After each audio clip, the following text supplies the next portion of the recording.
요즘 새 차량 가격 본 적 있어요?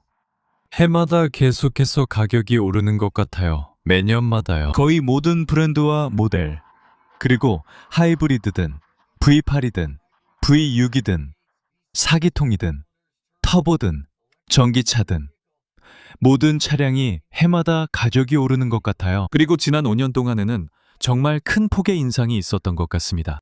하지만 안타깝게도 지금 우리가 보고 있는 상황은 이런 가격 인상과 많은 제조사들의 비용 증가로 인해 많은 사람들이 실제로 재정적인 어려움을 겪기 시작했다는 결과입니다. 네, 우리는 장단점, 안전과 위험한 선택, 변속기와 엔진, 신뢰할 수 있는 자동차와 그렇지 않은 자동차에 대해 자주 이야기합니다.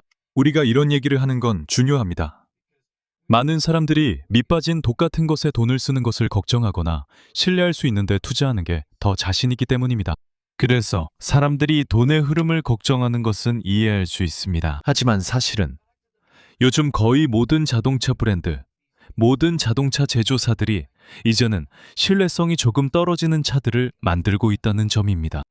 그리고 그게 더 신뢰성이 있거나 덜 신뢰성이 있는 건지 아니면 단순히 기술이 많아진 것뿐인지 궁금합니다. 보세요. 최근 통계와 제가 직접 조사한 여러 자료에 따르면 그렇다는 겁니다. 사람들이 차량을 딜러십에 맡기는 대부분의 문제는 기술과 관련되어 있습니다. 백업 센서든 충돌 감지든 후방 카메라든 아니면 플러그인이나 애플 카플레이든 상관없이요.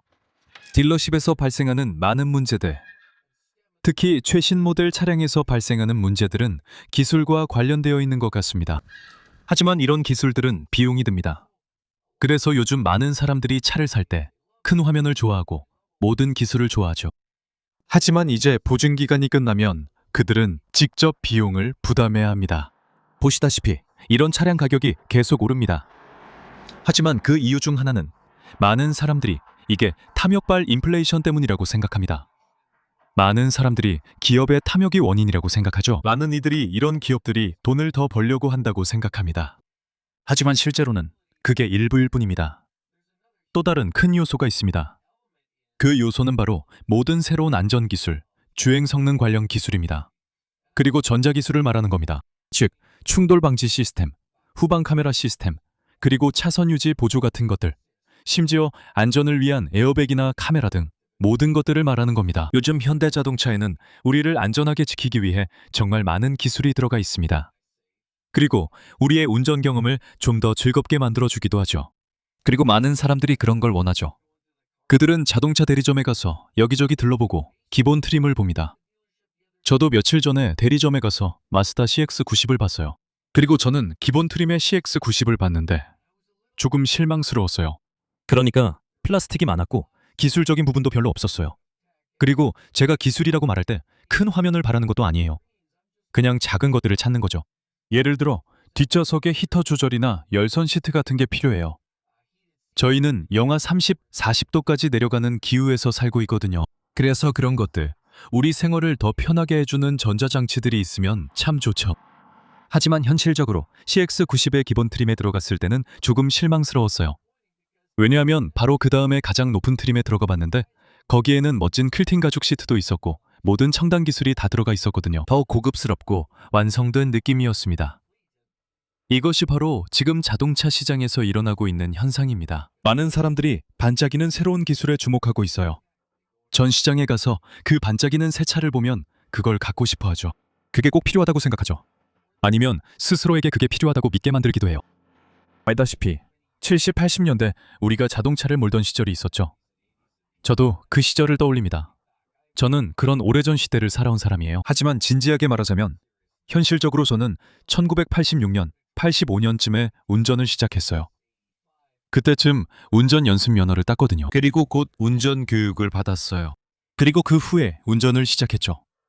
제 첫 차는 수동이었어요. 그래서 처음부터 수동 운전을 할 줄 알았어요. 모든 것이 단순했어요. 우리는 그런 것들이 전혀 없었어요. 저는 에어컨도 없었고 전동 미러조차 없었어요. 그땐 차 몇 대에서 이런 작은 손잡이를 직접 돌렸어요. 실제로 밖에 나가서 거울을 직접 밀어서 조정해야 했고 아니면 조수석 쪽에 있는 사람한테 거울을 밀어달라고 해야 했어요. 그때는 모든 게 단순했지만 그래도 잘 작동했죠. 요즘엔 더 좋은 게 많아요. 예를 들어 열선 시트나 스티어링 휠 등이요. 하지만 이제 이런 기술들이 우리를 따라잡기 시작하고 있어요. 이 기술들이 단순히 고장난다는 뜻으로 우리를 따라잡는 건 아니에요. 우리는 이런 구장들을 보고 있고 사람들이 서비스 받으려고 딜러십에 줄을 서거나 이상한 엔진 경고등이나 대시보드에 이상한 오류가 떠서 차량을 맡기고 있어요. 그리고 신이 아시겠지만 저도 그런 경험이 많았어요. 특히 최근에 나온 메르세데스 차량에서는요. 알다시피 모든 센서와 기술이 어떻게든 고장이나 코드, 알람과 연결되어 있어요. 그래서 계기판에 작은 불빛이라도 들어오면 우리는 스트레스를 받게 돼요. 요즘 세상이 그렇게 흘러가고 있으니까요. 기술 과부하죠. 그러니까 BMW와 그 악명 높은 뽕소리에 대한 농담을 들을 때마다 그 소리가 뭔지 알죠? 저도 예전에 BMW를 여러 대 몰아봤기 때문에 그 기분이 어떤지 정확히 알아요. 우리 메르세데스도 체크 엔진 경고등이 들어와요. 센서나 감지, 조명 같은 문제와 관련된 오류 코드도 많이 경험했죠. 지금까지 체크 엔진 경고등이 실제로 켜진 건 한 번뿐이었어요. 그런데 그 문제를 발견하고 해결했어요. 수리비가 꽤 비쌌지만 다행히도 연장 보증으로 처리됐죠. 하지만 사실 기술이라는 건 전자기술, 인체공학, 안전성, 그리고 우리가 대시보드에서 볼 수 있는 LED와 대형 스크린 같은 각종 전자장치의 형태로 들어오고 있습니다. 하지만 많은 기술들이 보닛 아래에도 적용되고 있습니다. 직분사, 터보차저, 3기통 엔진, 그리고 물론 하이브리드 구동, DCT 같은 것들이죠. 이런 현대적인 기술들은 1985년에는 제가 경험하지 못했던 것들입니다. 왜냐하면 1985년에는 자동차가 단순했거든요. 차에 타면 대부분이 카뷰레터 방식이었고 3번 정도 페달을 밟고 시동을 걸면 출발할 수 있었습니다. 바로 시동이 걸리지 않을 때도 있었죠. 때로는 시동을 거는 동안 페달을 더 밟아줘야 겨우 시동이 걸리곤 했습니다. 카뷰레터 엔진은 조잡했고 당시 카뷰레터도 대단하지 않았어요. 하지만 자동차는 단순해서 시동이 안 걸리거나 고장이 나도 대충 고치는 방법을 알았죠. 고치는 방법을 몰랐지만 결국 알아냈어요. 그때는 유튜브가 없었어요. 지금처럼 인터넷도 당연히 없었고요. 그래서 우리는 직접 고치며 방법을 찾아야 했어요. 하지만 지금 자동차 산업의 발전을 보면 정말 멋진 부분이 많아요. 저는 몇몇 기술들, 차량을 더 좋게 만드는 것들이 정말 마음에 들어요. 하지만 현실은 제가 좋아하는 게 여러분과 다를 수 있어요. 저는 성능을 좋아하지만 많은 사람들은 터보를 시도해요. 저는 차가 빠르게 치고 나가는 그 느낌 때문에 터보를 정말 좋아해요. 정말 기분이 좋거든요. 성능 위주죠. 그리고 주말에 운전하거나 재미로 타는 차량이라면 터보는 완벽하죠. 많은 분들이 터보 엔진을 걱정하지만 실제로는 오래가는 경우도 많습니다. 많은 사람들이 터보 엔진은 일상용으로는 전혀 맞지 않는다고 말합니다. 왜 이제 트럭에 터보 차저를 넣는 걸까요? 하지만 잠깐만 생각해 보세요. 시장에서 가장 튼튼한 디젤 트럭들을 한번 떠올려 보세요. 대형 화물 트럭들은 전부 터보 디젤 엔진을 쓰죠. 더 큰 트럭들, 예를 들어 F3500이나 F350 또는 GM3500 같은 트럭들을 생각해 보세요. 터보 디젤 엔진들, 갓지나 램의 커민스 엔진도 마찬가지로 터보가 달린 디젤 엔진이며 오래갑니다. 맞아요. 터보 차저도 오래갑니다. 하지만 여기에 문제가 있습니다. 제가 보기에는 많은 제조업체들이 부품 사양을 낮춥니다. 기능적으로 만들고 가볍게 만듭니다. 성능도 좋고 효율적이지만 품질이 조금 떨어질 수 있습니다. 차량 내부의 모든 기술도 마찬가지입니다. 그리고 이런 모든 기술을 보면 정말 멋집니다.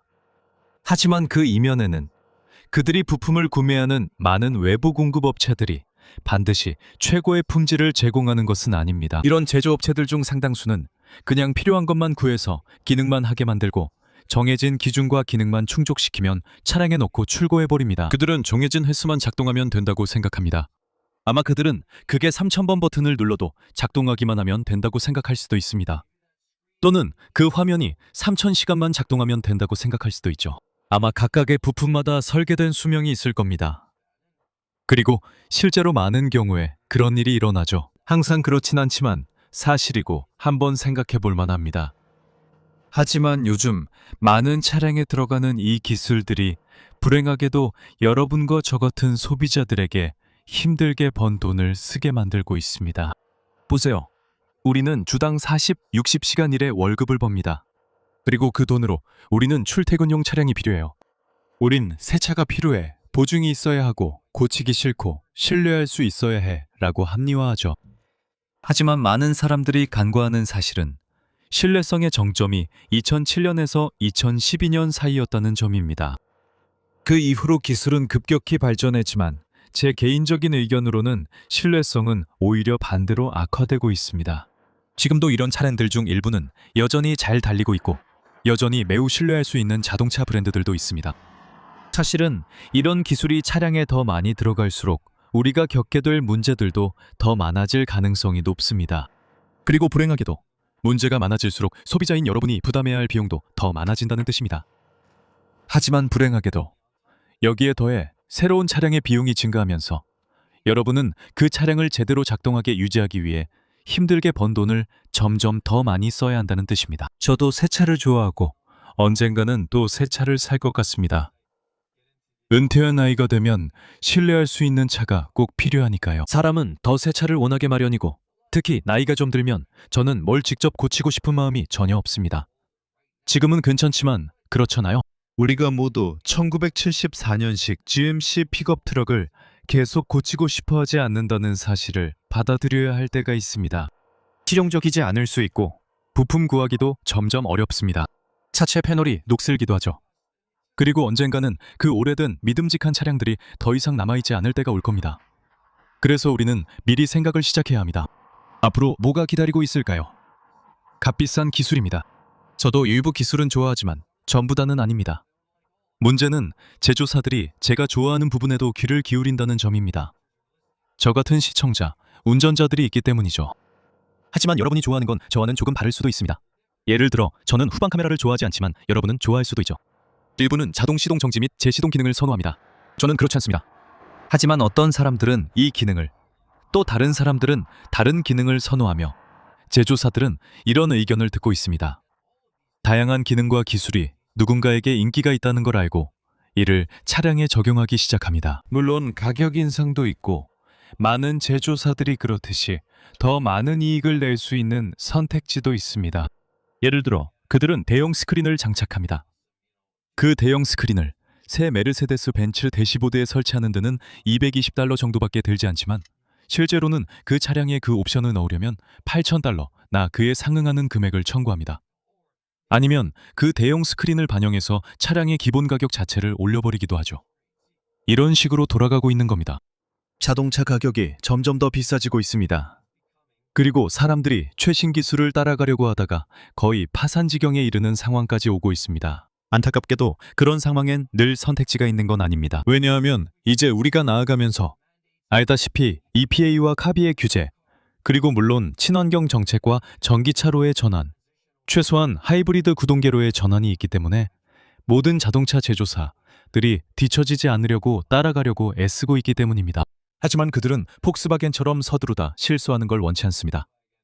경쟁자들보다 먼저 결승선에 도달하려다 실수하는 걸 바라지 않습니다. 그래서 그들 모두가 일종의 협력 관계로 함께 움직이고 있고 이 거대한 기술의 물결이 거의 모든 브랜드에 영향을 미치고 있습니다. 그리고 우리 소비자들은 사실상 큰 선택권이 없는 상황입니다. 이제 비교적 단순하고 신뢰할 수 있는 차량도 살 수 있지만 이런 차량들도 점점 사라지고 있습니다. 제 말은 마츠다 같은 브랜드를 생각해보면 아직도 2.5리터 4기통 엔진이 있고 일부 트림에서는 수동 변속기도 선택할 수 있습니다. 그건 정말 좋은 예시입니다. 토요타도 마찬가지로 코롤라에서는 여전히 괜찮은 4기통 엔진을 선택할 수 있습니다. 캠리도 이제 하이브리드 모델만 나오지만 자연흡기 4기통 엔진 이 하이브리드 구동계와 결합돼 여전히 비교적 신뢰할 수 있는 차량입니다. 하지만 그마저도 토요타는 2026년이나 2027년쯤이면 대부분, 아니 사실상 모든 차량이 하이브리드든 아니면 전기차로의 느린 전환이든 어떤 방식으로든 완전히 전동화될 것이라고 말하고 있습니다. 토요타는 하이브리드 구동계를 보수적으로 고수하는 경향이 있는 것 같습니다. 하지만 어쨌든 모든 제조사들이 자신들만의 속도로 기술을 발전시키고 있고 그 대가를 우리가 치르고 있습니다. 그래서 차량 가격은 계속 오르고 점점 더 감당하기 어려워지고 있습니다. 바로 여기서 진짜 딜레마가 시작됩니다. 은행들이 개입하죠. 맞아요. 사람들은 점점 더 가난해지고 있습니다. 단순히 새로운 기술을 쫓으려는 것도 아니고 최신 최고 사양을 쫓는 것도 아니고 심지어 최신 차를 쫓는 것도 아닙니다. 그리고 이 최신 기술과 대형 스크린, 그리고 다른 제조사들이 갖추지 못한 최신 기술로 즐거움을 느끼려는 것도 아닙니다. 우리 모두는 그 반짝이는 새 스크린을 좋아하지만 막상 10년 동안 소유해야 한다면 얘기가 달라집니다. 그리고 오류가 나거나 화면에 두꺼운 줄이 생기고 자주 켜지지 않거나 자동 재부팅이 반복되면 우리는 무슨 일이 일어난 건지 궁금해집니다. 바로 그런 일이었어요. 기술 과부하죠. 그래서 은행들이 이제 이런 행동을 가능하게 하고 있습니다. 그래서 지금 우리는 기술 과부하와 은행들이 이런 일이 일어나도록 허용하는 상황이 결합된 시나리오를 갖게 된 겁니다. 아시다시피 1985년으로 돌아가면 저는 자동차 대출도 없었고 자동차 대출을 믿지 않았습니다. 처음 세네대의 자동차는 모두 현금으로 샀어요. 조금 일해서요. 저는 첫 차를 500달러에 샀어요. 몇 년 더 일한 뒤 2000달러로 다른 차량을 샀습니다. 그 다음에 열심히 일해서 다음 차를 샀는데 그때는 1만 1000달러, 나 12,000달러 정도였던 것 같아요. 그리고 그 차는 꽤 새 차였습니다. 그 차는 198년식 마스다 RX-7이었고 정말 아끼며 사랑했어요. 알겠어요. 그런데 결국 은행에서 3,000달러 정도를 빌렸고 제가 직접 8,000달러 정도를 모았던 것 같아요. 그래서 많이 빌릴 필요는 없었어요. 그리고 예전에는 80년대와 90년대를 봐도 자동차 대출은 보통 3년, 길어야 4년이 일반적이었죠. 최대 36개월, 48개월 정도였어요. 많은 사람들이 난 그렇게 필요 없어 라고 했죠. 알겠어요? 3년짜리 자동차 대출이라면 한 달에 250달러를 내면 감당할 수 있죠. 아니면 200달러 또는 300달러 정도도요. 조금 비싸긴 하지만 제 예산에 맞출 수 있어요. 만약 오늘 그렇게 한다면 아무도 차를 사지 않을 거예요. 은행이 만약 아니요, 2, 3년 안에 돈을 갚을 수 있을 때만 대출해 주겠습니다 라고 말했다면 글쎄요, 그건 불가능하다는 걸 모두 알잖아요. 요즘 트럭 한 대가 10만, 12만 달러 나으니까요. 알다시피 평범한 캠리조차도 이제 캐나다 달러로 거의 5만 달러에 달하죠. 알다시피 평범한 RAV4조차도, 그러니까 우리가 말하는 차량들이 4만 달러 이상 가격대에 있다는 거죠. 플러그인 하이브리드 같은 건 생각도 못하죠. 그건 정말 큰 돈이 들어가니까요. 그래서 지금 시장에서 가장 저렴한 차도 캐나다 달러로 약 3만 달러 정도입니다. 그래도 3년 동안 자동차 대출을 받는다고 해도 1,000달러는 훨씬 넘게 내야 합니다. 그리고 지금 자동차 대출의 5명 중 1명은 한 달에 1,000달러 이상을 내고 있다는 사실 알고 계셨나요? 그건 미국 통계입니다. 캐나다에서는 새 차를 사는 사람이 1,000달러 이하를 내는 걸 본 적이 없습니다. 그만큼 차가 비싼 겁니다. 실제로 저는 자동차 할부금으로 한 달에 1,500달러, 1,800달러, 2,000달러를 내는 사람들을 여러 명 알고 있습니다. 우리가 말하는 건 그냥 중간급이나 중상급 사양의 국산 SUV, 국산 픽업 트럭입니다. 요즘에는 그런 차량이 이런 가격에 팔리고 있습니다. 그리고 사람들은 이런 차량 할부금으로 한 달에 1,500달러, 1,800달러를 내고 있습니다. 그래서 이제 은행들은 자신들의 무한한 지혜로 우리가 너희에게 조금 더 유예 기간을 줄게, 조금 더 자유를 줄게 라고 말하고 있습니다. 그래서 은행들은 그걸 허용하고 할부 기간을 늘려줍니다. 예전에는 보통 3, 4년이 원칙이었지만 이제는 더 이상 그렇지 않습니다. 15치 20년 전부터 할부 기간이 점점 늘어나기 시작했습니다. 그 후 5년짜리 자동차 대출도 시작했어요. 그 다음에는 6년, 7년으로 늘어났죠. 시간이 지나면서 차량 가격이 오르니까 사람들은 여전히 예산을 생각하게 됩니다. 그렇죠? 사람들은 여전히 한 달에 500달러, 700달러 정도로 생각합니다.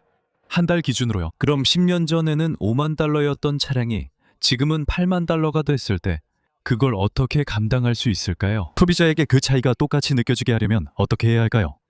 10년이 지나도 그 500달러가 똑같이 느껴지게 하려면 어떻게 해야 할까요? 여전히 월 500달러를 내게 하면서 말이죠. 그게 바로 방법입니다. 이 게임을 그렇게 하는 겁니다. 하지만 문제는 이제 5년 안에는 그렇게 할 수 없다는 겁니다.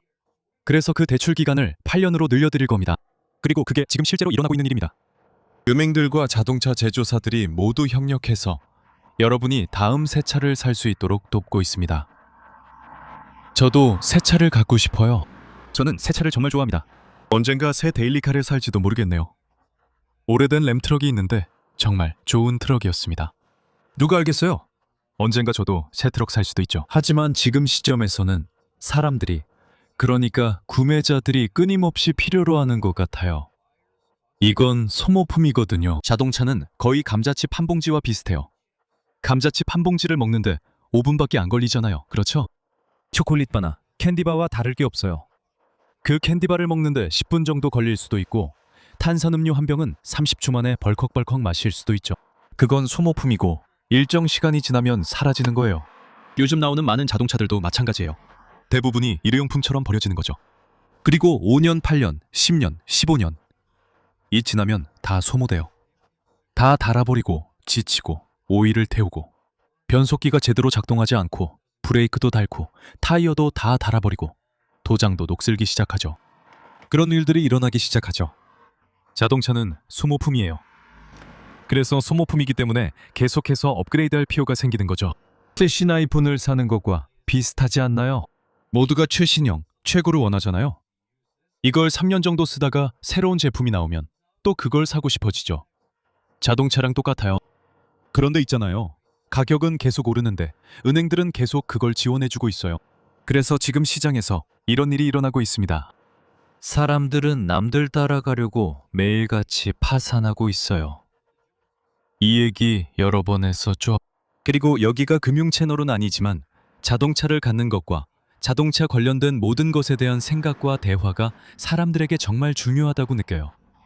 새 차를 사든 중고차를 사든 말이죠. 비용과 감당할 수 있는지에 대한 생각은 어느 정도 모두에게 중요한 문제입니다. 그래서 이 이야기를 하고 싶은 이유가 바로 그겁니다. 감당할 수 있는 여유가 점점 사라지고 있기 때문이죠. 그리고 설령 여러분이 무리해서 8년짜리 자동차 대출을 받고 은행이 여러분의 신용 점수가 괜찮아서 그 대출을 해주려고 한다고 해도 그게 반드시 그 차를 사야 한다는 의미는 아닙니다. 여러분이 여전히 고려해야 할 기본적인 원칙들이 있다는 걸 아셔야 합니다. 제 말은 최소한 20%의 계약금을 내고 자동차 대출 기간은 최대 4년, 많아도 5년을 넘기지 않아야 한다는 겁니다.